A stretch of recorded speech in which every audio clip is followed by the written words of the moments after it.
Hello,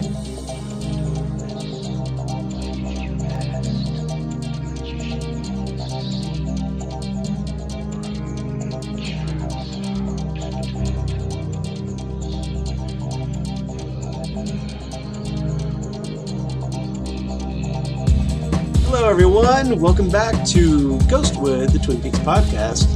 I'm your host, Charles Skaggs, here on this lovely rainy evening in Columbus, Ohio. And joining me, of course, is Zen Sprouse. Hello, Zen. How are you this evening? Hello, Charles. Apparently we have caught British today.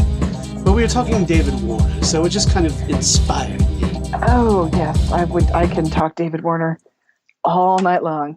So and David Warner is, of course... A little early for him, though. Yes, we are, because, David Warner. This is actually relevant to Twin Peaks because, hey, David Warner played Thomas Eckhart. Yeah, Eckhart. Oh, wait, that's a different movie. And he is my number one. A guy. I think it's kind of hilarious that both of those characters have the same name. Yeah, I know, that is pretty funny. Eckhart. Yeah. But yeah, he's, you notice how easily we slid into Jack Palance from Batman, but it's kind of hard to say the name Eckhart and not think of that. I know. Bit. Yeah. Just because Jack Palance is so. He's so good. You know what Jack Palance is? He's like Gary Busey crazy, but not scary. He's like the gentleman version of Gary Busey crazy. Yeah, because he does have like the crazy eyes going. Right, and he has that way of telling you about Ripley's Believe It or Not people, that the dramatic pauses and right, and and just even the things like the one-armed push-ups at the Oscars. He's kind of got he's sort of that character from Batman, but he's so charismatic. Right, he's the gentleman version of Gary Busey crazy. Exactly. Whereas Gary Busey is the drunk uncle version of Busey crazy. I guess it's Halloween. It's the day after Halloween. It's All Saints Day today as we're recording this. And so I've been watching horror movies all the last 2 weeks. So I think I watched Silver Bullet 3 times. AMC, I think, was running it. And so I think I watched Silver Bullet like 3 times. I've never seen that, believe it or not. Gary Busey plays Corey Haim's crazy drunk uncle. It was the role he was born to play. It's great. And hey, Corey Haim. Who doesn't love a Corey Haim movie? And you know who else is in Silver Bullet? Who? Everett McGill. Really? Big Ed Hurley himself. Yes, Big Ed. Again, I'm still keeping it Twin Peaks, people. I'm not digressing that far. Excellent. Yeah, we haven't. Yeah. Don't worry, we'll get there because we always do. But yeah. Yeah, and he's kind of like almost naked in that too. It's very interesting. Really? Yeah. I'm not sure I needed to know that, but no, like I said, it's just not what I'm used to seeing with him. So it's not. Was it more in a cool Stilgar from Dune kind of way, or was it less so? Spoiler alert, because this movie's over 30 years old. Yeah. He's the werewolf. Oh. So since he's the werewolf, he's like an American Werewolf in London, where you wake up after being a werewolf, you're naked. Got it. I see what you're saying. Yeah. It's after he gets shot with what just happened. Yeah, that whole thing. With a silver bullet. Right. Hence the title. Yes. Right. So. All right. Well, there you go. There's Zan's werewolf movie recommendation for this week. Zan's 6 Degrees of Twin Peaks movie references and recommendations. Exactly. So here in episode 44 of Ghostwood, we are going to be talking about The Man Behind Glass. Which is different than The Mask. Or The Man Behind the Glass, depending on which listing you're looking at, because some sites have it as The Man Behind the Glass, but the majority seems to have The Man Behind Glass. So I'm going to go with that. Behind Glass, yes. Yeah, Either way, it's the 3rd episode of the 2nd season. Yes. Or the 11th episode all around, episode 10, the 11th episode. Exactly. Everybody got that? So, yeah, this aired on... Get so far? I know. We understand it's a little confusing. It's cool. We're here. This is why we're here for you. It's Twin Peaks math. That's right. And it will be different the next time somebody goes back in time, and we don't even know that that's going to happen. And just like Twin Peaks, it could be all a dream or open to interpretation. So, after this, everything could be different. Exactly. You could be looking into like a box and then find yourself sucked in and then come out the other end as someone completely different. Speaking of that, did you see somebody posted directions on how to do a Sarah Palmer Halloween costume? Yes, Where that was me. was that you? That was me. I posted, yeah. Um, the there was a one, I forget who it was, but somebody on posted on Ghostwood about like I posted that link about Halloween costumes, Mm-hmm. and then somebody wrote made a comment, and I apologize for forgetting who you are. That's Uh, yeah. I can't remember that. Yeah, I thought it was somebody else that posted that to your but comment. but they commented on saying, you know, like something about like the description in the article, because it was making fun of like, well, you have to cut your face off to do the Yeah, Sarah Palmer cosplay. And then, so they commented on that, and then saying that that comment in the article was hilarious. So I actually tracked down on the internet where somebody actually did the Sarah Palmer cosplay with the removed face and, you know, the teeth behind it from yeah. twin I the couldn't mod. remember. And I was just like, my jaw just dropped. I'm like, holy crap, somebody figured that out. And you didn't have to Well, cut yeah, it off was like their they. face. How about that? Yeah, it was like they had like a picture of their face cut out and then pasted onto one of those masks, like porcelain masks or Yeah, something. I was reading it. They apparently they took like a screen grab of Grace Zabrisky's face Right. and then put that on cardboard. Which is And then okay, cardboard. Yeah, or you could probably use then or they used like makeup or something to cover their own face and then did the teeth. right. Maybe Yes. maybe it's like a piece of cloth over their face that had the teeth on it. It was probably that just black makeup and then Yeah, teeth, I think is what it was. Because I couldn't remember who in the thread was posting where the directions were. And right. I'm sorry, I forgot it was you, but But that was brilliant. I thought that was fantastic. yeah, that was. I was in awe of that. I was like, that is so clever. So cosplayers, man, you know, they've got some mad skills sometimes. So I was very, very impressed. Do you So, really want and to F with this? exactly, Yeah. exactly. And now you just need to have like a trucker's, uh, you know, face shredded or throat gouged out, Yeah, and then you going need to go along with with a her. partner who's Yeah, exactly, right, exactly. who's dressed up like a flannel wearing trucker with just his Yeah, throat just gone. yeah, Yeah, exactly. That would be good. that'd be. And But then anybody who knows what you're dressed up as, that's your new best friends. yeah, now going as the experiment would be an interesting costume idea. Yeah, that'd be difficult too. It would be. Yeah. But yeah, I'm sure there are lots of good ideas. I know there was a lot of good ideas in that article I posted. Something to inspire. Oh yeah, a lot of them were great, but Yeah, I just thought that one was wow. That's you always talked commitment to about that you wanted to go as Senorita Dido, if I recall correctly.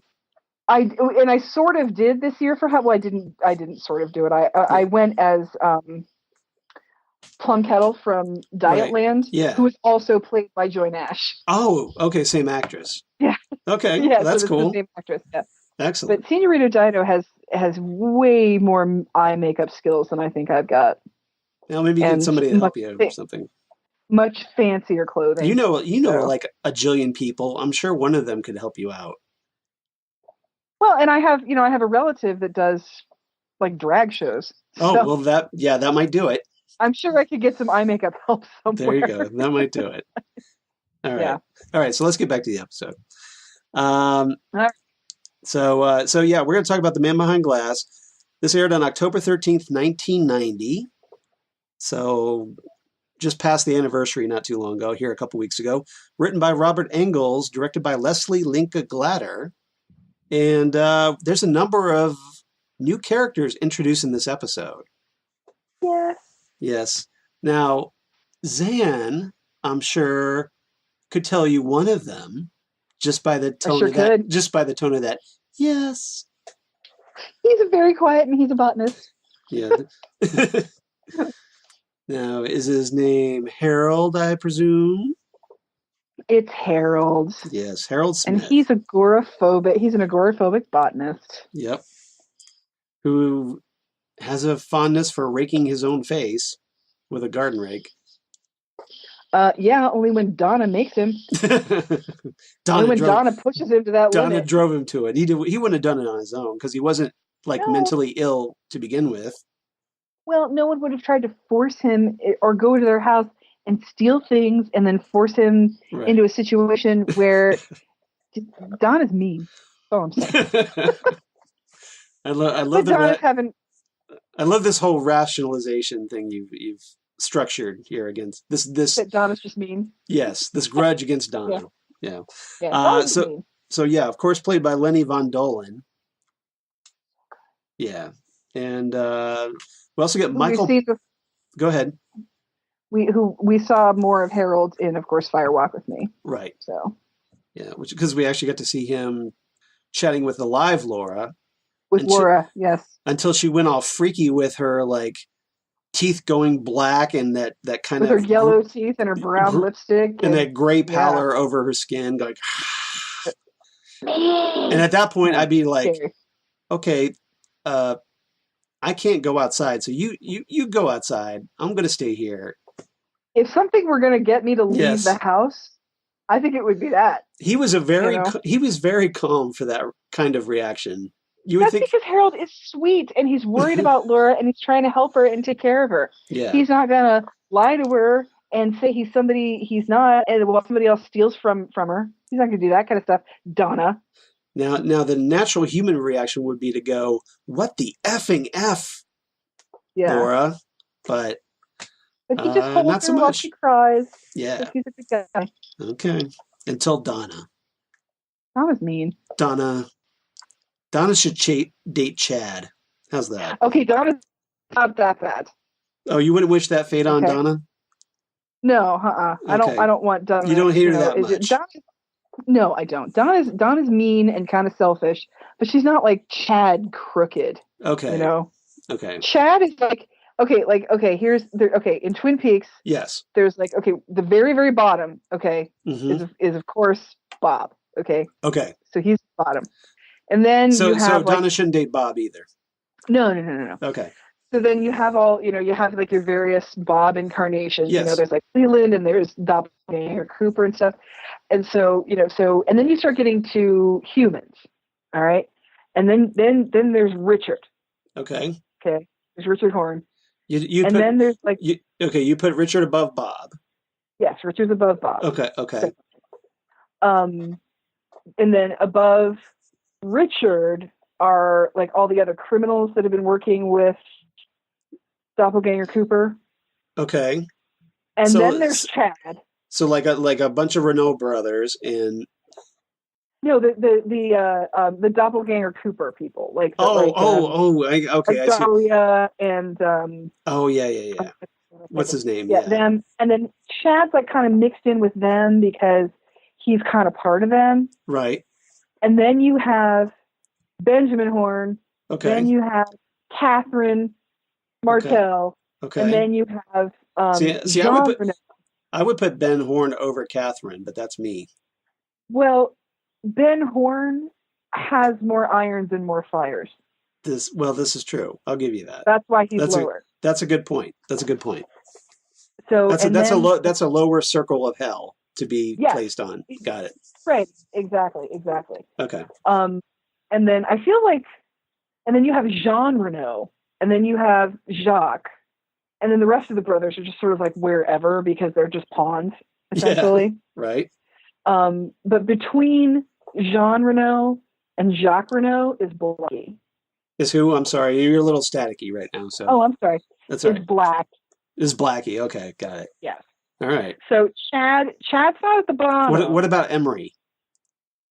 Emery, I put him in with the other Renault brothers. He's a flunky.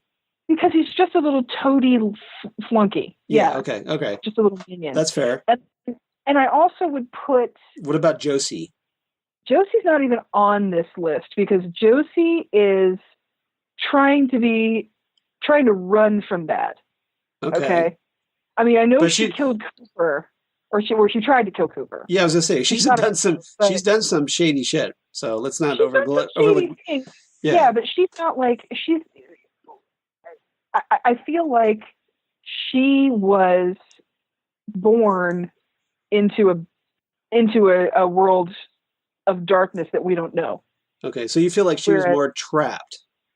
Right. That this was, because, she was like a teenage hooker in Hong Kong. Right. I mean, she's got struggles I can't even understand. Yeah. So she's not quite on this list. And I think, and around the Renaults would be Leo Johnson. Okay. And things like that, where you have these people who... Eckhart. They're from... Yeah, and see, Eckhart is like on that other like Josie list. He's like a different story. Okay. Almost. He's like he has nothing to do with or Andrew Packard. Yeah, and Andrew Packard, after especially too reading The Secret History, yeah, he's got weirdness going on. Yeah.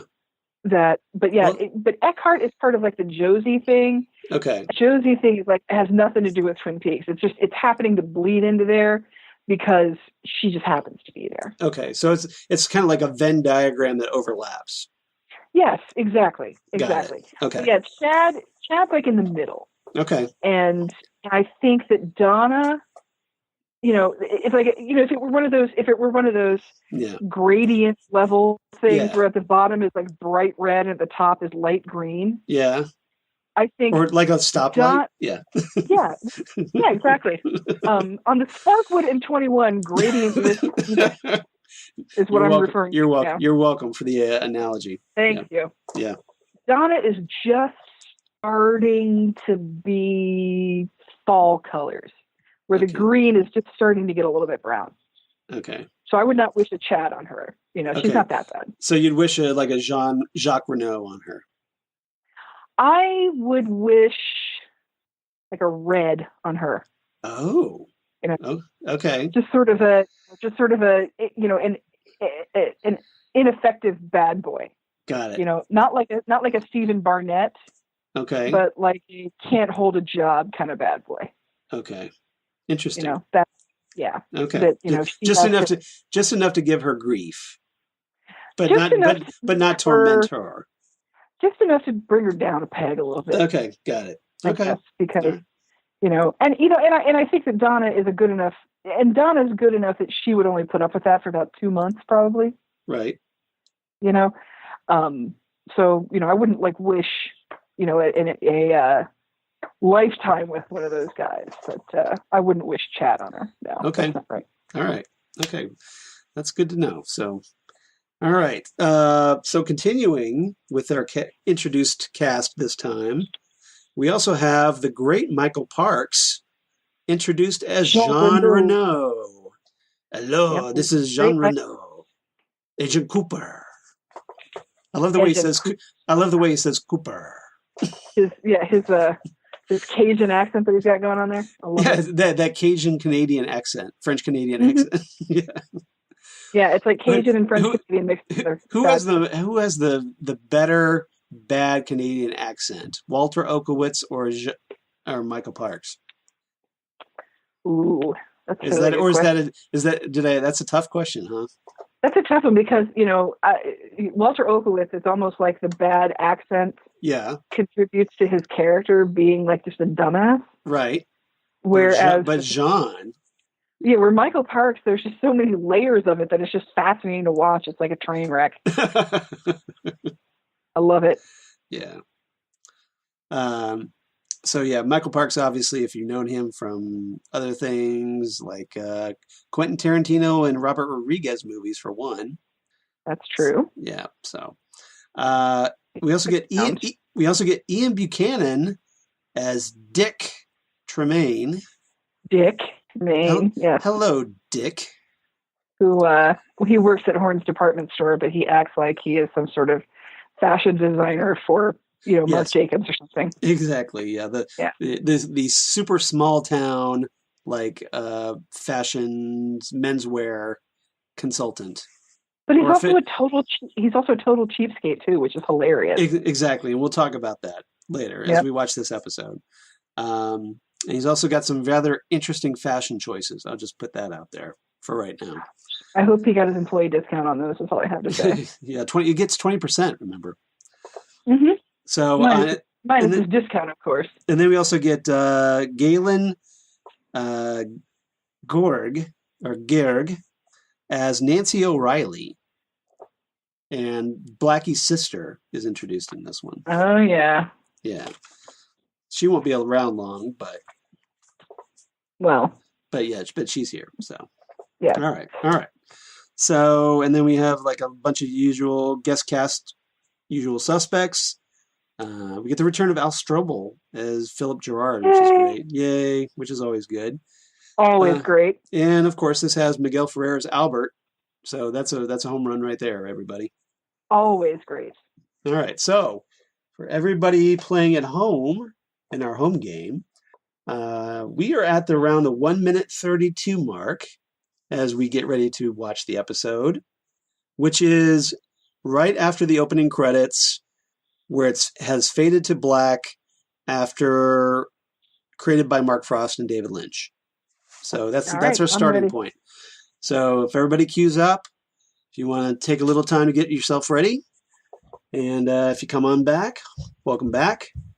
And we will count down right here as we press play. 3, 2, 1. Boink. Okay. Oh, no. Poor Ronette Pulaski. Yes. She's having a bit of a seizure here. So it's like... And that is an epic mullet. Oh, by Harry. He knows how to rock that mullet. No, not Harry. The guy trying to get her in the bed. Yeah. Yeah. That was pretty amazing. Ronette has like the same reaction I get when I'm like on Twitter reading posts from alt-right people. Oh, geez. Yeah, just go to convulsions. Horror, like convulsions and horror. Yes. Yep. And Ronette has been convulsing and yanked out her IV, so... Albert's checking the IV is like, hey, it looks like dye. So, yeah, the IV looks pretty much like blue. Windex. Yeah, that was just to say, it looks like Windex or like maybe blueberry Kool-Aid or something. Yeah, charcoalberry Finn is what's in her, her IV. Yep. So somebody's tried to poison her. Yep. Oh, and look what they pulled out. It's a B. The letter of the day is B. B stands for Bob. B stands for one of the letters in Robert. So somebody came in and put dye in her IV and put a letter under her fingernail, even though she's supposed to have 24-hour surveillance on her room. Yeah, what happened with that? Well, Bob is a supernatural demon evil incarnate. I think he can get around one hospital security guard. Presumably. The guard's got to go on a bathroom break sometime. All right, so Cooper is going to go through the clues the giant gave him. Right. And he's reminding Harry and Albert and the audience about those clues. Right, and then Harry, of course, brings it back to down to earth, saying, "You were visited by a giant? And is he in any way related to the dwarf?" Which I think is a funny question. That's a great line from Albert. Oh, and here's Donna showing up at Harold Smith's house. Okay, I will admit that Harold is a little bit creepy because he's looking through the window at what Donna is wearing. I will admit he has some problems, but I never said he didn't have mental issues. I just said I love him. Okay, that's all. Yeah, because he was like waiting for Donna to not even knock on the door before he opened it. Well, he knew she was going to come around because he knew that she was doing Meals on Wheels, so he knew she had Laura's old route, and so that's why he was assuming she was going to be there. I love his 90s little outfit. Yeah, Harold's rocking the suspenders. Suspenders and apparently pants from 1937. Oh, it's kind of a cool retro thing. It's a very cool retro thing, and I think we should. He's like the 90s version of a hipster. He's like the 90s version of Cameron from Ferris Bueller's Day Off. And let my Harold Smith go. And we should. Donna mentions that it's hot in his house. Well, like I said, he is a botanist, and so his house, he's got hothouse flowers in there. Yeah, he grows orchids, and apparently the orchids like the heat. Those need a tropical climate. Exactly. Yeah. I don't know if you've ever seen the movie The Big Sleep, but same thing. Yeah. I gave my mom an orchid for her birthday last year. So that's nice. Yeah, she's been able to keep it alive at least a year, so that's good. That's better than me. It would have been dead by Monday morning. Yeah. I'm no good. Are you a plant killer? I think my problem is I'm just a plant black thumb. Forget about her. I forget about plants. You neglect them. Because I have cats, so it's hard for me to have plants. Yeah. When Harold here just like talks about being Laura's like mystery, which is not at all like some inflated sense of self. He's a horticulturist, not a botanist. Yeah. Okay.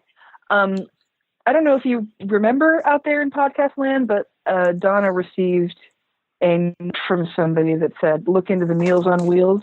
Right. Harold is who sent that note. Right. Mystery solved. It's like, okay, well, excuse me, I'm going to go hack my face up with a garden rake. He's not going to do that. Garden rake. Where is that? Oh. Where'd I put it? What's in his pocket? I don't remember what's in his pocket. He is wearing something around his neck that is a pendant or something, and it's in his T-shirt pocket. And now Donna has been in his house for 5 minutes, and she's snooping around. Yeah, she's like, nosy Donna's nosy. And he knows that Harold she's spots doing her. it. Yeah. Because she's not very stealthy at all. Goodness. That's just rude. See? Oh, that's what it is. It's a monocle. It's got a monocle. Monocle in there. I forgot about the monocle. Aww. He's a little short-sighted in that one eye. Everybody loves Laura. And yes, I'm aware Harold's like 30. Yeah. And Laura was 17. Yeah. I know it's weird. And Donna is still in high school. Last time I checked. I know he's a little weird. Gosh. I'm just saying, I think he's a kind soul, even if he is a little weird and probably needs some therapy, like major therapy. Probably. I'd say definitely. See, that's the sad thing about Harold. He can't leave the house, but he's sort of desperate for company. Right. See, he would have been really big when the internet happened. He would have been the happiest person on the planet. Yep. All they need is another R and 2 O's, and you would have the name Robert. Cooper's got a blackboard again, everybody. All right, now we're going to refresh everybody's memory. Right. So they're connecting looking the dots, and now they have this big circle of a psychic link. I'm wondering if there could have been another plot line in Twin Peaks of people who have actually seen Bob. You know, people who have seen him in dreams or who have been in the woods when he was there or something like that. You got to think that Bob wouldn't just focus on one person at a time, right? Right. Or it'd be sort of something like that episode of Doctor Who where I can't remember the name of the actress or the girl who plays Moaning Myrtle is somehow trapped in a sidewalk tile. Yeah, well, she basically ends up becoming like a slab of concrete that's used for oral sex later on. In my least favorite Doctor Who episode ever, Love and Monsters. Love and Monsters, thank you. I couldn't think of the name of it. But something like that where there's an internet group saying, have you seen this? Do you know anything about this? Like, have you seen The Doctor? Right. You know, they had that group. Yes. And it'd be something like that. So that's the thing. How Albert is saying that they've been looking around every single.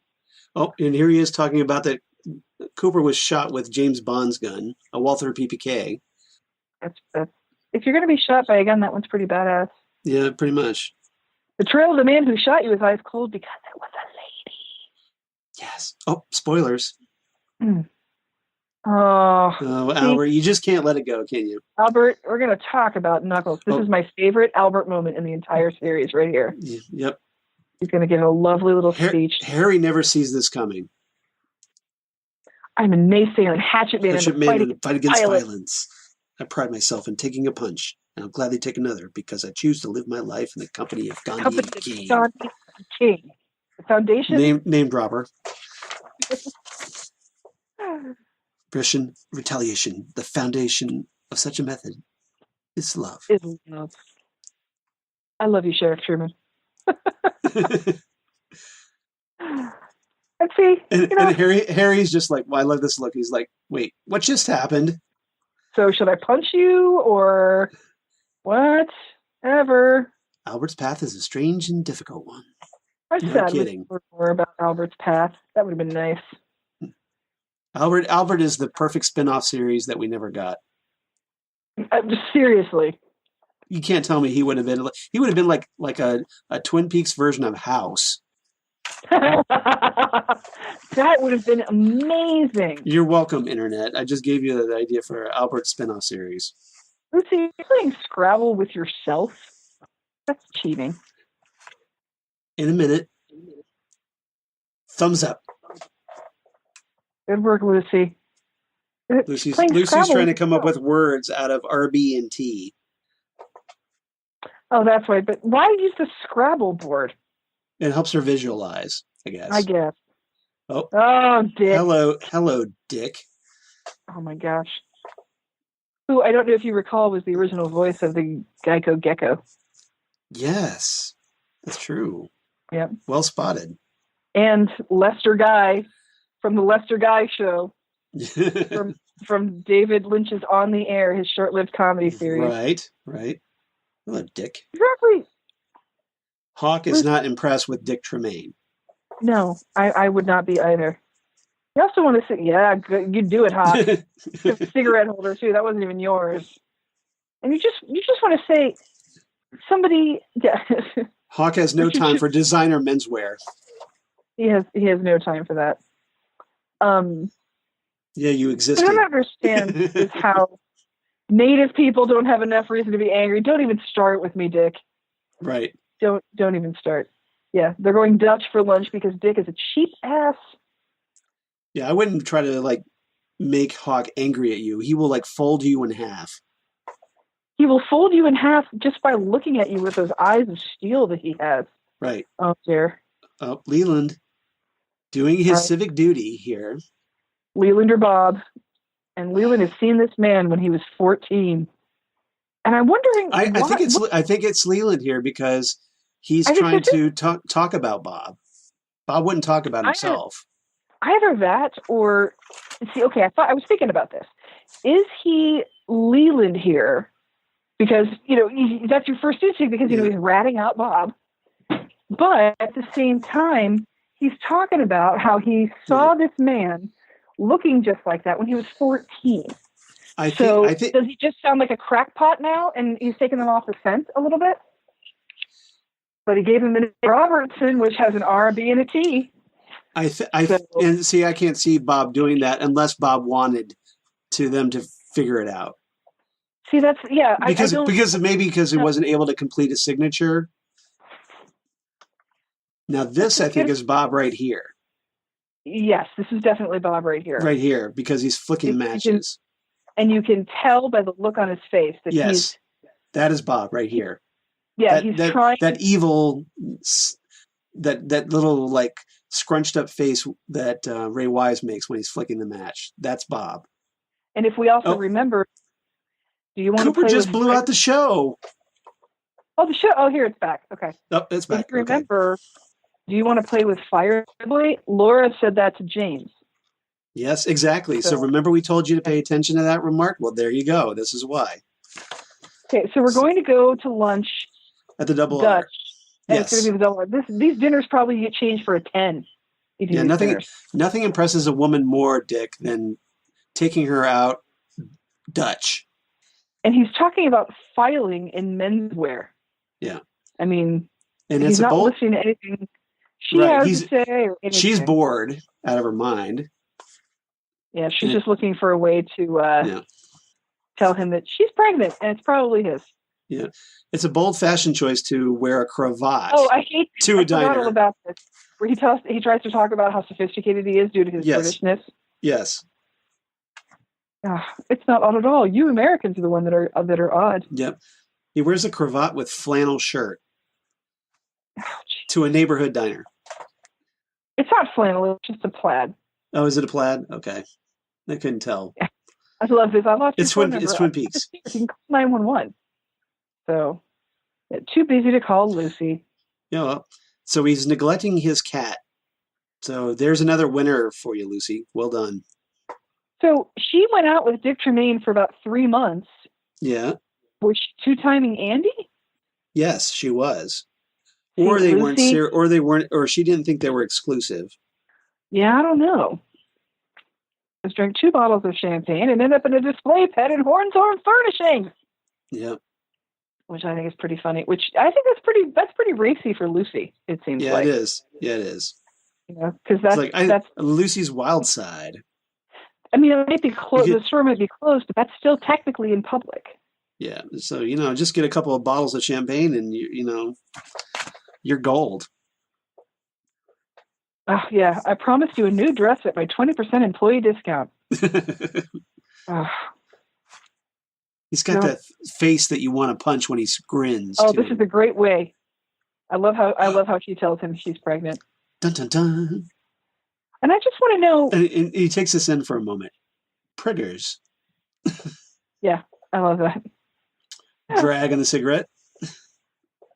Oh, she acted like she wanted to do it with me through the bars. Yes. What I don't understand is, how does Lucy have the good sense to go for somebody like Andy, right, and also still have the bad judgment to go out of Thursday night for 3 months with Dick Tremaine? Andy was either really upsetting her, or Lucy doesn't know what she wants. Well, I've always said that jerk boyfriends are the female version of the Matrix. Right. You can't be told, you have to be shown. Yeah. Maybe Lucy's just one of those women that used to having boyfriends treat her like crap, so that's what she feels comfortable with. Don't get on your bike and go, James. It just is going to end in heartache. Yeah, you're just going to help some rich lady kill her husband, so... Listen to Maddie. Oh. Dun dun dun. She's holding his hand in public. Apparently obviously consoling a distraught man. Right. In a restaurant by holding his hand on the top in of public. The table. Yes, yeah. Is cheating. Well, when you're full of jealousy like Donna is. Oh, he's not old. He's young. He's really good looking. And you just keep going back to holding hands. Yeah. Right. Yeah, you know what, Donna? And you were just mean. Yeah. Ooh, burn. Oh, jeez. I forget. Who was the woman that was wearing her dead friend's sunglasses not too long ago? I want to say that was you, Donna. Mm-hmm. Correct me if I'm wrong. Who's the one that tried to bang me through jail cell bars? Oh, Audrey. Yeah. So apparently they're making home movies with a old school VHS camcorder. Seriously, I love that. My dad had one of those back in the day. One of those things that weighed more than a hard drive computer tower. I don't quite. The thing is, I love how Emery Battis is worried about, whether he's like, she knows I sent Laura up here. Yeah, so did Benjamin Horn. Yeah. What are you gonna, It's just, this is one you of those. You can't handle the truth. This is one of those Batman kind of situations where it's way too complicated than it needs to be. Right. I don't know why they need to get her to force heroin on her, except for this revenge. Well, at least Blackie has an excuse that she's on drugs, so she's not thinking clearly. Well, see, listen to this. This is her revenge plan. Yeah. Yep, because that's what Ben Horn got her hooked. Did it? Yeah. So Ben got her hooked. So now this is her revenge. You're right. Yep. Mm-hmm. That's quite a traveling. Display. Duke goes all out for his display. I'll give him that. Seriously. Sets up this nice little whole tower thing here. That's pretty cool for a traveling shoe display. Yep. Oh. Man likes to give a good selection. I'll give him that. I gotta say too. Uh-oh.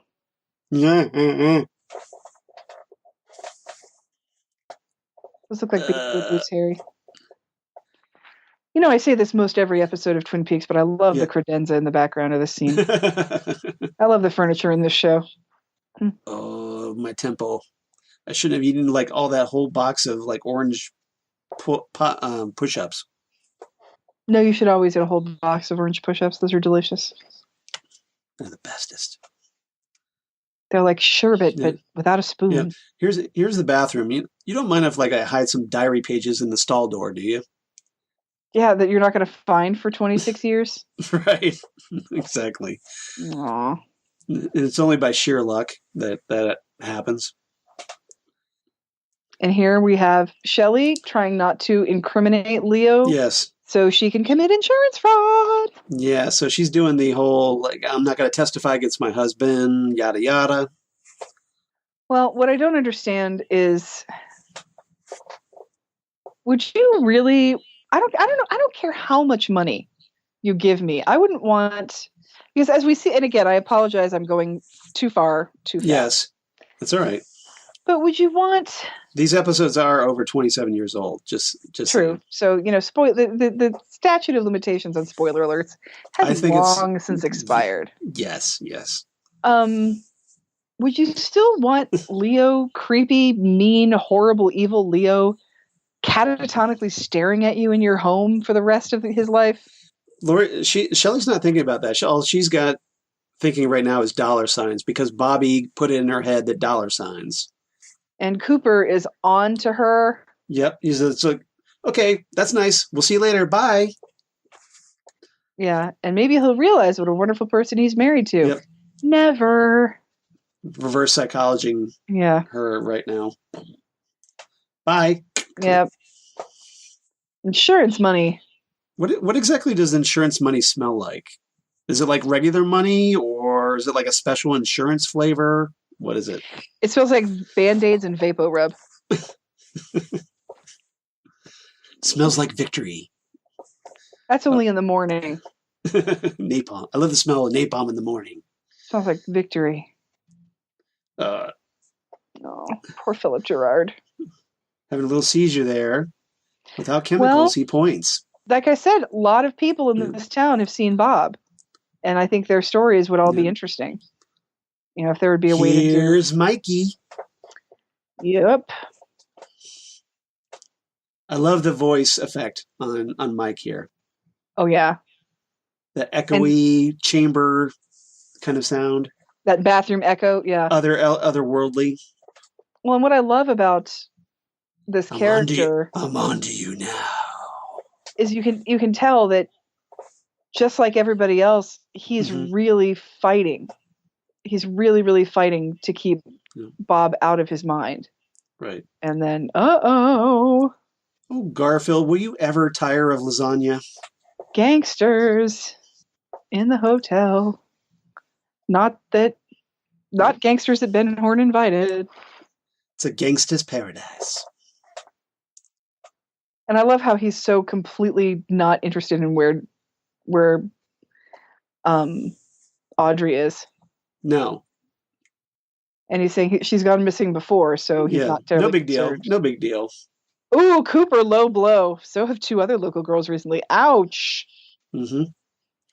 And Ben fires back.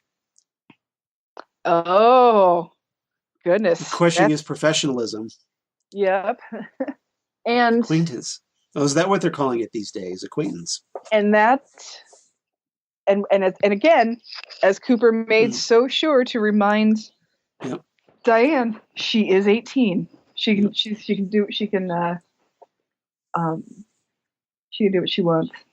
Ben is hornsplaining right now. Park your jalopy. Yep.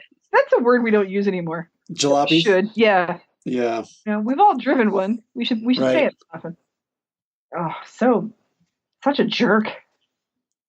See, and he wears a polka dotted tie with a striped shirt. What man does that? What kind of monster? Monster. Yeah, exactly. Well, what I think is interesting too about Benjamin Horne is that he's asshole. He is, but he's mostly just selfish. You know, the only reason he goes to these criminal endeavors is to get more money. Yeah. And He's also... He could be president. Yeah, seriously. He'd be perfect, apparently. Here we go. Jean Reno. The veil over the face. That's a little heavy-handed, don't you think? Yep, a little bit. Look around something. You at all the tacky floral prints. You're still a stupid vanilla. I know. Ooh, English caramels. That sounds good. Why don't you suck on this caramel, little girl? That's not creepy, Jean Reno. No. And well, here's the creepy part. After he takes it out of her mouth, like he pops it in, and then he licks his fingers. Yeah, this is the... Good job, Michael Parks. I mean, Michael Parks is doing a great job, but it's disgusting. Yeah. Both him and Walter Olkowitz do that had to have made his Quentin Tarantino audition tape. Seriously, yeah. Both him and Walter Olkowitz they just kill it being these horribly disgusting brothers. Right. Oh, this has to be horribly terrifying because you have these moments of not, full disclosure. I have never done heroin. Yeah. You haven't? No, I have not. Everybody had. No, I thought everybody. All the cool kids. No. Yeah, no. Exactly. It's from what I have heard, it's a euphoria unlike any other. And then she comes down from that and wakes up into, just terror. Yeah. Just being terrified. Jean Reno Fashions by Colonel Sanders. Yeah, seriously. Where exactly are you from, Jean Reno? Are you from Canada? He's like Texas by way of Kentucky, or it's like, are you from Canada, Louisiana, France, Washington, or Kentucky? I honestly don't know. You're kind of all over the place, Jean Reno. Kind of everywhere. Get your act together. Oh yeah, yeah. No, that's not the guy that killed your brother.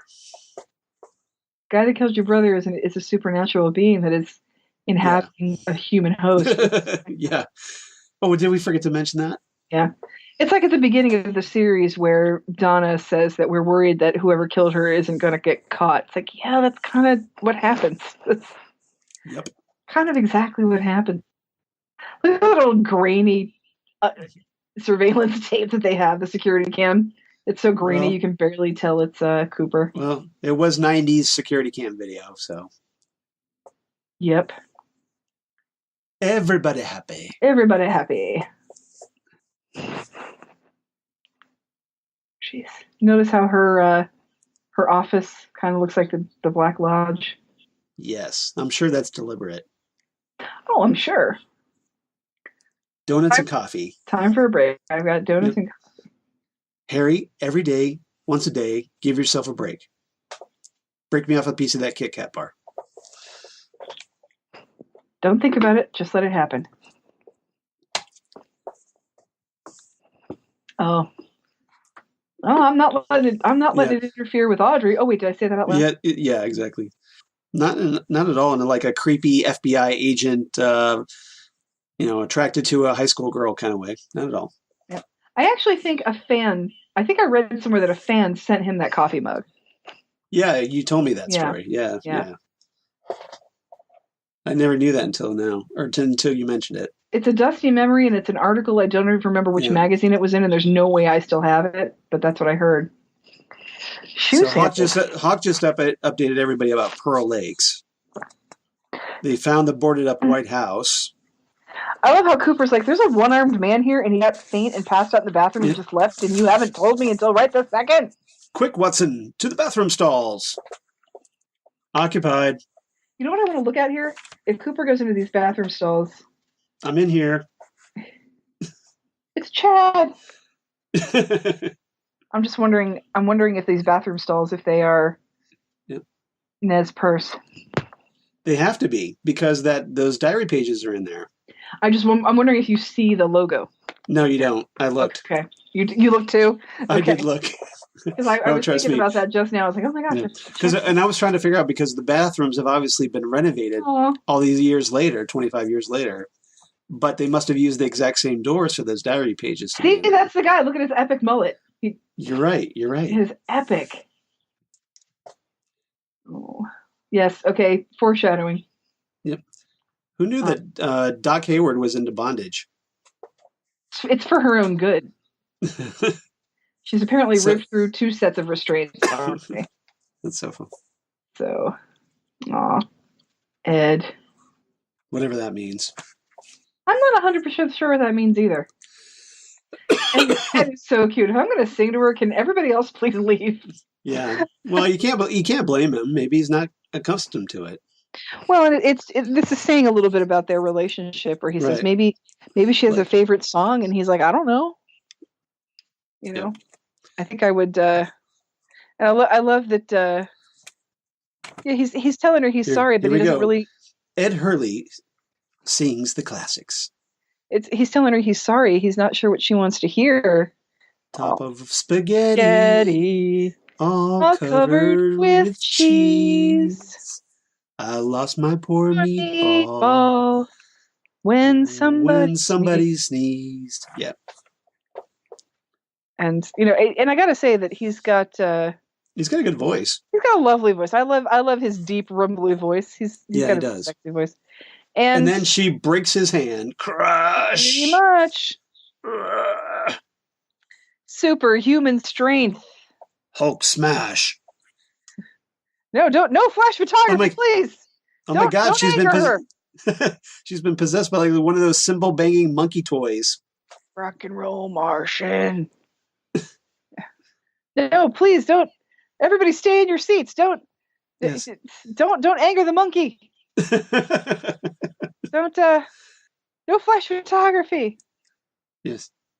And now Wendy Roby is just hilarious here. She's fantastic. She is in high school again in her own mind. So now she's regressed back to her 18-year-old self. She's a senior in high school, and she's going to finally try out for cheerleading. Whether or not she has... You're only 18 once. You're only 18 once. Apparently, you're 18 twice. Yeah, exactly. And I love Ed's expression here. He's just like, he's stunned. Okay, Ed's gone bye-bye, Egon. What have you got left? Sorry, Cooper. I'm petrified beyond the capacity for rational thought. Mullet. Yes, we put a Ghostbusters reference into a podcast about Twin Peaks. Everybody's happy. Epic mullet. This should be a drinking game. Meanwhile, at the luau room. Dr. Jacoby has apparently a private nurse. No. That's his wife. Yeah.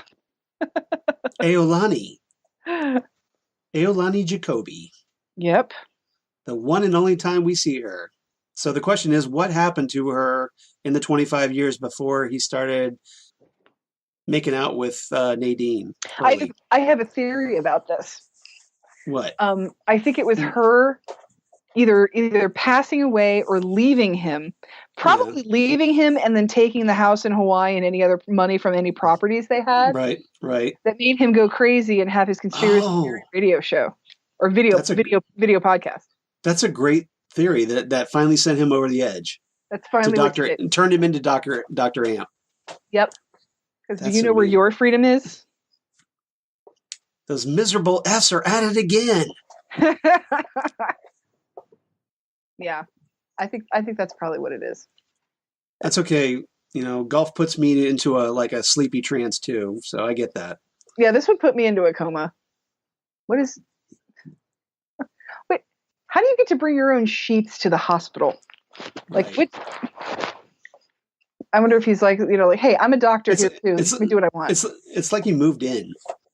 Seriously. And there's no way. I don't know if you noticed on the way in to this room, there was a sign on the door that said oxygen in use. So they're just going to blow up. They're just going to explode. So it's an interesting way of hypnotizing somebody. Right. Well, if he says he's done it several times, so all you have to do is now he's got it to the point where you can just read this and he slips right into that post-hypnotic state. Right. I think it's program, kind of funny. He said. Yeah. Of all the things describing a golf course. So Cooper's interrogating him now under hypnosis. And we're just learning what the futility is of trying to talk to Dr. Jacoby and get some sort of coherent answer. Even under hypnosis, he's not lucid. But look at Cooper. He's just a total pro, and he's trying to... But he does get some information out of him. They run down the whole thing with Leland killing Jacques. Yes. He's trying to be patient. Cooper's doing a good job. Who's holding the pillow? Who is it? I know him. It was that guy from RoboCop. No. The other guy from RoboCop. No, not that guy. The other guy. The other guy with the hair. Yeah. Not Miguel Ferrer. The other guy. A lot of people in RoboCop in this series. No kidding. I never really thought about that. But yeah. Bob, is that you? Whatever he's paying you, I'll double it. Right. There's a strong RoboCop Twin Peaks connection here, people. You do know that orchid is going to die like after one night in this Washington air. Right. Things have been pretty strange. I stole your boyfriend away, and now your cousin, just like you, is going to take him away from me. And there's this guy named Harold that's like too old for me, but kind of cute. But I'm going to totally screw him over and make him scratch his face up. And oh my God, I've gone cross-eyed. Also, I smoke now. And I tried to like have sex with people through prison bars. Thanks for the sunglasses. You're a great friend. I miss you, Laura. Yeah, after you died, we kind of got together, and now it's a mess. And I think this is an interesting scene, though, because only Donna would take the superior position with a dead person. Well, it's an interesting scene, and I think she's doing a good job here because there are all of those emotions that you go through when somebody dies.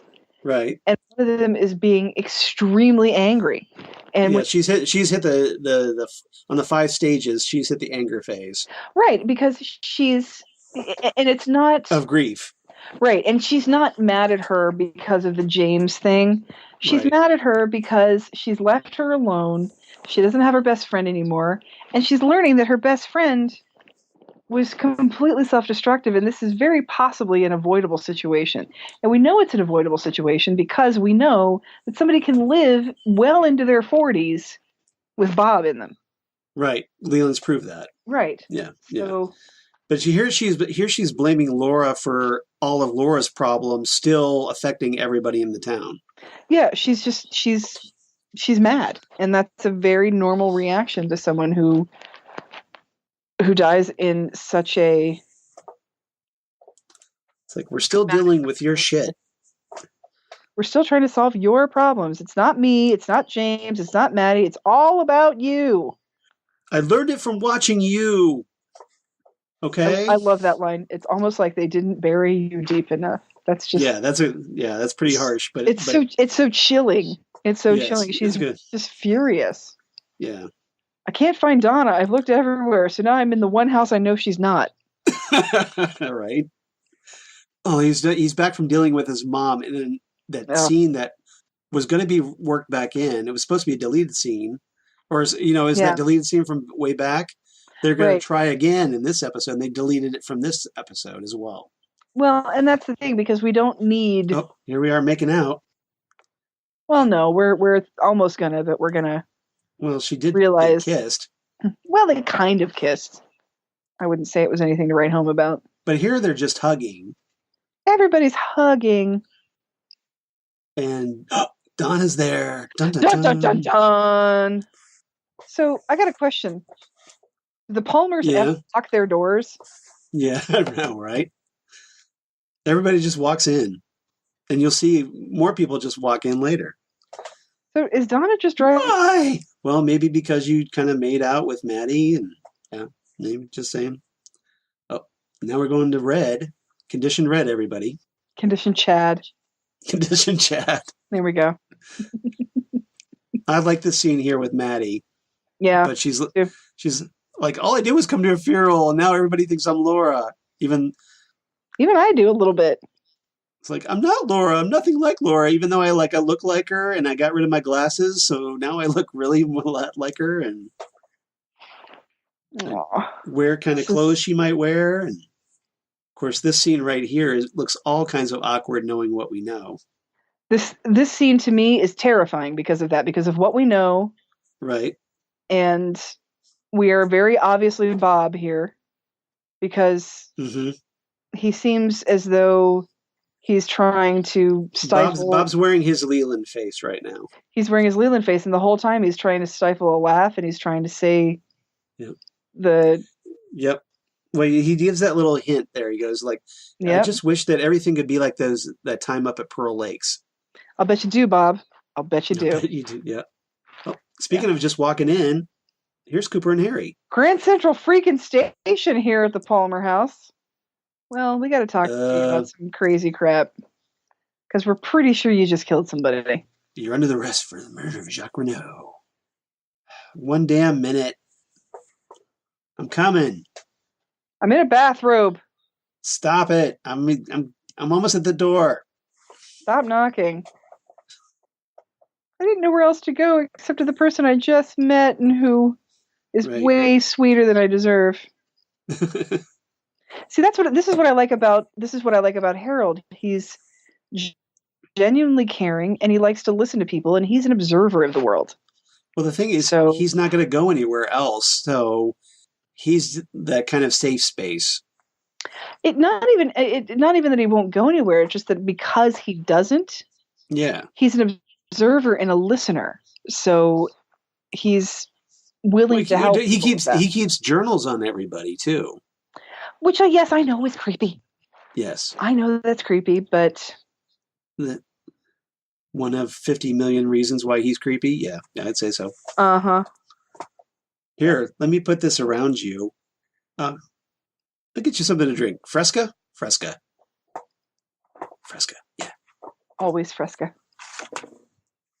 Oh, Harold. Who doesn't love a Fresca? Garden rake. Oh. You're rushing the garden rake, Charles. Don't appreciate that. That's gonna be really funny when we actually get there. Trust me. This flower is gonna have Donald Sutherland inside of it. It's a pod. Look out. Don't fall asleep, Donna.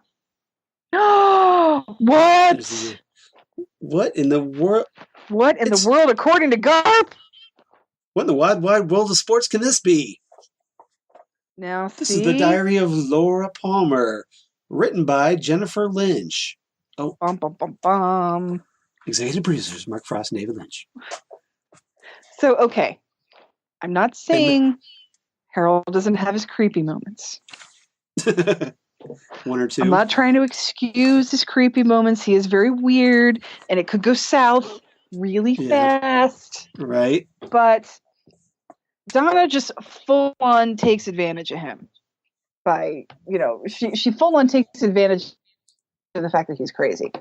I mean, and I think there's a little bit more of a, and this is going to sound really strange, but there's a little bit of a forgivable purity quality to his crazy, because he's literally crazy. He has a legitimate mental issue, and he's harmless. Just as long as you don't walk by his house, he's not going to do anything to you. And if you walk by his house, the worst thing he's going to do is write down what you were wearing that day. Right. So he's. But the only person he ends up hurting is himself. So yeah, he's creepy, but he's a disturbed, kind soul, and I don't think he knows how to interact with people. But he's also not dangerous. I mean, now in this day and age, he probably would be dangerous. He'd probably be some sort of Chad incel. Well, a Chad is the opposite of an incel, apparently, according to the Urban Dictionary. But he'd probably be some sort of incel who thinks that the world owes him something for being a nice guy. Right. But that's not who Harold is. And I don't like, what I don't like is how many people get injured or wind up in the hospital because Donna is trying to take advantage of the vulnerability to get information out of them. That's what bothers me. Well, here's the thing, though. She doesn't start off being that way. It's only when her curiosity gets the better of her that they realize that, oh, hey, he's keeping the secret from me. Well, something that could help in the investigation of my dead friend, but he won't. So there's kind of, I think it's kind of blame on both sides here, because he is keeping secrets from her. He's keeping secrets from her, but actually all he's doing is Yeah. keeping Laura's secret for her. You know, Okay. his actual, and Right. I know I sound like an apologist for a creepy crazy man. I'm well You're the aware. Harold Smith apologist. But you know what the difference is between Harold Smith and like other guys out there in the world that are actually like What? this? Yeah. Harold's fictional. So this is That's a all good. academic. This is a good point. This is a good It's point. a, it's okay because he doesn't exist. It's perfectly fine because he does not exist. Right. So He's the ideal boyfriend. He doesn't he exist. does not exist, and he never leaves the house, and he always has Right. flowers for you. Right. Um, I I think there's something. It's a strong selling point. Yeah, that's a you know that's a That's plus. like the ideal man for a lot of women. That's one in the plus column. Um, what he's Just hide the garden rakes. you stop with the garden rake? Jeez. If you didn't know what happened to Harold, you do now. You can Yep. probably guess. Anyway, the thing is, there's something pure in intention that all Harold's trying to do is keep his promise to Laura. Right. Because he did make her write it all down, and they did that so he could try and help her. But she trusted him enough to share her secrets. So now he's living up to that trust by keeping her secrets. Well, now refresh my memory on something because I don't remember this for sure. Did he actually read the diary? Probably. I think he did. I don't remember. Did they mention that or not? Because there's a part of me that I can't imagine him not reading that diary. I can actually. You think? If he said, "I'll just keep this for you here." Well, maybe we'll find out during the rewatch. Like I said, I think it could go either way, and I just don't remember. But I think there's a possibility that he was just keeping it there, and he was keeping her secret, and that's what Harold does: is he keeps people's secrets for them. Right. And so he's still just trying to keep Laura's secret for her. And I guess I'm a little more forgiving about that too, because we find out that Laura's secrets aren't going to help anything. They're not going to solve the case. You're never going to apprehend Bob. It's not like Bob's going to be able to get the lethal injection and never. I think it would allow a better understanding of what happened to her. It probably would, or it would give them just whether you could do anything about it or anything could have been done about it is, I think, not the issue so much as that it would help create that better understanding, that it might help people be able to cope with what happened better, especially like maybe Sarah Palmer, but considering what happens to Sarah, maybe not so much. Hindsight being 2020, I don't know. Yeah. I don't know about that. Maybe some of the townspeople, maybe Cooper at least, may give him again. I know, maybe not the best one. I don't know about that so far because he's all got. Right. This is that's the heartache of Twin Peaks. It doesn't end well for pretty much anybody. No. Yeah, sure. It doesn't. Maybe Pete. Yeah, maybe Pete Martell. It might give some closure to. Yeah, maybe. That's about it. Yeah, pretty much. Oh well. Yeah, I tried. Well, eventually it does end up being okay for Ed and Norma. This is true. It's the only thing giving me hope to go on. Maybe Heidi. Maybe Heidi. We don't know. She did get seconds on Knockwurst that morning, didn't she? Jump starting the old man. Couldn't get her car started. But yeah, that's the thing. It's like I just know that this is I'm aware of the futility of all of this investigating, and that's heartbreaking in itself. It's that sort of heartbreaking that goes from heartbreaking to cynicism. Like, what's this matter? But at this point, you can't be so fatalistic, because at this point you have to kind of keep it in perspective of where these characters are at this moment. Yeah. So very true. You kind of have to shove the future off to the side a little bit. You have to just let the art let things play out. Yeah, let things play out. And I'm trying, but yes. Again, I don't. As David Lynch loves to emphasize through visuals, it's all a big circle. Draw it on the board. Yep. Throw rocks at it and see what sticks. Just make sure Andy stands far enough off to the side so he doesn't get hit in the head. But, yes. So what's your rating for this episode, Charles? I give it 8.5 orchids on Laura Palmer's grave. Oh, interesting, because I gave it 9 hybrid orchids. Oh, very nice. Yeah. I guess I could also, I had a backup because I didn't know if you would take mine. So I had chewy caramels as a backup. Ew! Ew! Nasty. But I went with the orchids first, right? Or I could take another one. I could do 9 out of 10 employee discount dresses. So you really like this episode because of Harold Smith, presumably. Well, I really like this episode. A lot of it's Harold, but it's not so much not for the jokey reason I think you're thinking it is. Right. Harold is bringing this back to the mystery that is Laura. Okay. And the fact I remember first watching this episode, and when it ends on that diary, I'm like, yeah, I need the next episode, and I need it right now. Right. This episode, I will give you that this is a great infusion to kind of get you jazzed about that mystery again, because right. with introducing all these characters in this episode, especially Harold, and then with the reveal of the diary at the end of the episode, you're just like, yeah, what happens next? Yeah, this is obviously way before binge watching. Yes, but way before. But this would have definitely been a binge watching moment that you need this new episode now. Right, exactly. And I remember, when I was watching this, I was just like, okay, I need to know what happens. Well, because what happens is that, we, of course, start with the death of Laura Palmer. And as we're going on, we're learning more and more about her. But then we start to sort of back away, because then we start talking about the Renault brothers. And then we have Audrey's saga that I'm really wanting to make sure Audrey's going to be okay. So we've got that in this episode as well. We've introduced Harold and how he keeps Laura's secrets for her, including this diary. And we're getting somewhere with the one-armed man.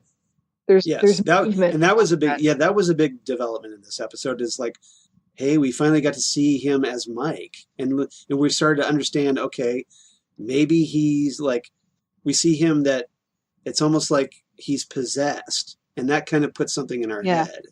And you just want to say, okay, he's possessed, but not by Bob. He's like a minion of Bob.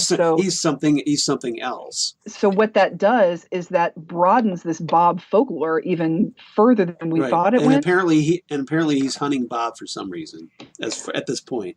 Right. I'm sure he owes him money or something. But and then you have Leland. This is our first glimpse. $2. That's my favorite Better Off Dead quote, by the way. Really? That's your favorite one? Yes. But I love the paper boy in that. Well, and I just love he's like, he's going to kill him for those $2. I know. That's what I loved about him. You know what my favorite Better Off Dead line is? What? I've been going to this school for 7 years. I'm no dummy. That's a good one, too. I like that one. I've been going to this school for 7 years. I'm no dummy.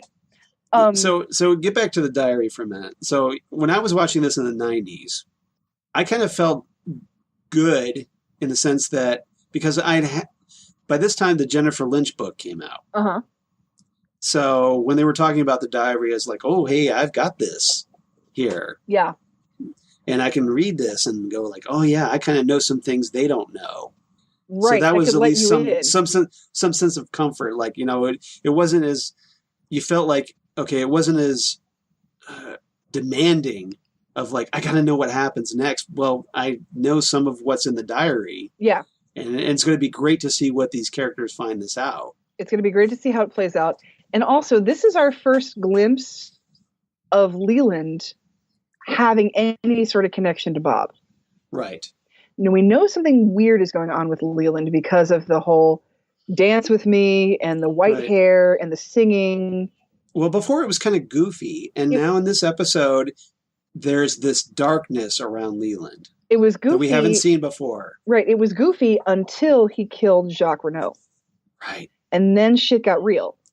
And Right. so we know he's doing these really goofy things, and he's making weird faces. He's showing up at the wrong time and doing the wrong things, and then we find out that he too has seen Bob, and you're like, oh hell. Yeah. Like, what does that mean?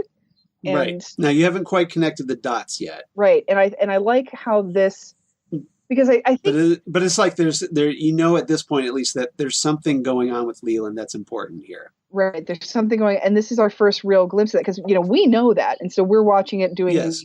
the Bob or Yeah. Leland game. But when you're first seeing this for the first time, and that's the first time you've seen this episode, Mm-hmm. you're like, what? Wait, slow down. He knows this guy too. He knows, like, and everybody who seems to have seen him is having problems. There's Laura's dead. Ronette Pulaski is in the hospital with seizures. Right. And this one-armed man that sells shoes sees a picture of him, goes into the bathroom, shoots up, and then turns into a completely different guy. So anybody that's ever come in contact with these people. So what happened to Leland is your question at this point. Yeah, what's Leland's deal? And how did he first see him when he was 14 and get all the way up through life perfectly fine, married with a child, good paying job, well-standing member of the community? How did he do that? And then all of a sudden, it's like his warranty expired and all hell breaks loose with him. What is going on with him? And I think so it opens that question. It opens the question of what the hell is in that diary. Right. And I think that rekindles your vehement desire to have to make sure you see this show. Right. I think it does a really good job with that. And I hate to admit it, it's very silly, but I love Wendy Roby doing a teenager. I love her. See, I was not a fan of that storyline back in the day. I liked it because I thought it was funny that the only person that would fall for Mike's crap is a naive, crazy woman who has amnesia and thinks she's 18 again. That it takes a crazy person to fall for Mike's crap, which I thought was well, and she also redeemed Mike. Mike Nelson. She did, absolutely. She, because remember he was just Bobby's, hench bro. And I don't even know if he was Bobby's little hench bro. They were just, because Bobby was like Laura and had his own dark side outside of school. But, in school, they were just the typical, jocks who were also bullies.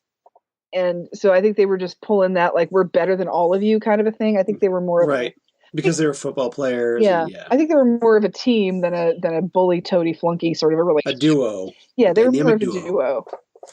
And but my point is that Mike, up until Nadine, was a jerk. Yeah, and Nadine really and Nadine broke him. Mm-hmm. Almost literally. Yeah, literally, exactly. There were bandages involved. Well, do you have any idea? And a neck brace. Do you have any idea what a combination of sexual maturity and superhuman strength can result in? One of my favorite. That's probably his best quote from the series, not just from Mike, from this series. I think that's hilarious. That's probably Mike's best quote. I love the scene where they try to sneak into the Great Northern together as a married couple, and their names are Mr. and Mrs. Smith, and he's wearing like a Rex Harrison hat and like a tweed overcoat, and then they see somebody they went to school with, obviously they're busted. It's just I think it's cute. Now who's getting ahead? I'm always getting ahead. I know. It's like one big nebulous ball for me. It's like for me, Twin Peaks is like Dr. Sam Beckett's theory of quantum leaping, where all the moments of your life are in a ball and they all touch each other at the same time, and you can travel from one to the other without even noticing it. Is it future or is it past? Yeah. See, Twin Peaks understands me. Twin Peaks understands how my crazy, crazy brain works. Oh. Well, it's not just your crazy, crazy brain. It's my crazy, crazy brain as well, obviously. It's nice. It's nice to be with you on this ride, Charles. I hope so. I mean, we've been doing it for 44 episodes now. I hope you're enjoying it. Well, I hope you're enjoying it. I'm always enjoying it. I get to talk to one of my favorite people in the universe. Seriously, we get to watch a great show. We get to hang out with each other. I have a great friend, and I get to watch Twin Peaks, and talk about it. And what's wrong with that? Not a damn thing. Nothing. What is not a damn thing? I'll take what is not a damn thing for 500, Alex. What is not a damn thing for 500, Alex? Twin Peaks. What is wrong with Twin Peaks? So, next time on Ghostwood, we are going to talk about, you guessed it, Laura's Secret Diary. Laura's Secret Diary, which she's full of secrets. Full of secrets, yes. And Harold Smith knows some of them. And so this is episode 4 of the second season. So we'll be talking about that. And if you got any thoughts about that episode or this episode or any other episode that we've talked about here on Ghostwood, or Halloween costumes or anything, or Halloween costume, yeah, tell us about your Sarah Palmer Halloween costume, everybody, because I want to know. Yeah, did anybody do a Twin Peaks related Halloween costume? Exactly, and if you do, send us your pics because we'll post them. I just thought of my costume for next year, which is I'm going to be Freddie McRubberfist. I'm just going to wear one green glove. That's what I'm doing. That's awesome. Freddie McRubberfist. I like obscure and simple costumes. I respect that. Those are always nice. Yeah. I respect that. All these cosplay friends with their makeup and their sewing. Yeah. I just know. It's like, that's just so much effort. Just can't handle it. Just get a latex glove, you're gold. Yeah, just and you know what's going to happen? I'm going to go to the hardware store. I'm going to find just one right one, and I'm going to leave crying because I'm going to be so freaking scared. Well, what if you put it on and it doesn't come off? I'll just punch somebody in the face. There you go. I'll just punch this. Start punching globes. I'll just go around punching people. Is it you I'm supposed to punch? I guess not. Still here. Next. Who's next on my punching quest? for to see my hand again. I've been possessed by the spirit of Freddie McRubberfist. That would be like some sort of great anime, like Inuyasha, where he's got to travel around looking for all those shards. It's like, I got to travel around the world punching people to see if my glove will finally come off. Nice. That would be awesome. There's a saga in there. All right. Yeah, seriously. The saga of Freddie McRubberfist. There's got to be Freddie McRubberfist fan fiction out there. I need it. The ballad of Freddie McRubberfist. I need it to happen. All right. So yeah, we're going to talk about Laura's Secret Diary. So if there's anything else you want to talk about here, or drop us a line here at Ghostwood, we'd love to hear from you, especially those hot Halloween photos. Heck yeah. And you can reach us at Ghostwoodcast on the Twitter machine. Or you can go by the email. The email at ghostwoodpodcast@gmail.com. That's ghostwoodpodcast@gmail.com. Or you can reach us on our Facebook account, Ghostwood, the Twin Peaks Podcast. Love to hear from you there, and that's a great place to post your pics. Just saying. Heck yeah, it is. So drop us a line there as well. We'd love to hear from you. And Zan, where can they reach you on the interwebs? I am on the Twitters and on the Instagrams as Udinax19. Right. What about you, Charles? Of course, I'm at Charles Skaggs on the Twitter machine, at Charles Skaggs on the Instagram, Facebook at Charles Skaggs in Hilliard, Ohio, or my blog of geeky things. Damn good coffee and hot. Damn good coffee and hot. Never gets old. Never gets old. Never gets old. So where I talk about Ghostwood, Twin Peaks, talk about my other podcasts that I do for Southgate Media, including Next Stop Everywhere, the Doctor Who podcast. Woohoo! Woohoo! Or the Phantom Zone podcast I do with Karen Lindsay, friend of the show.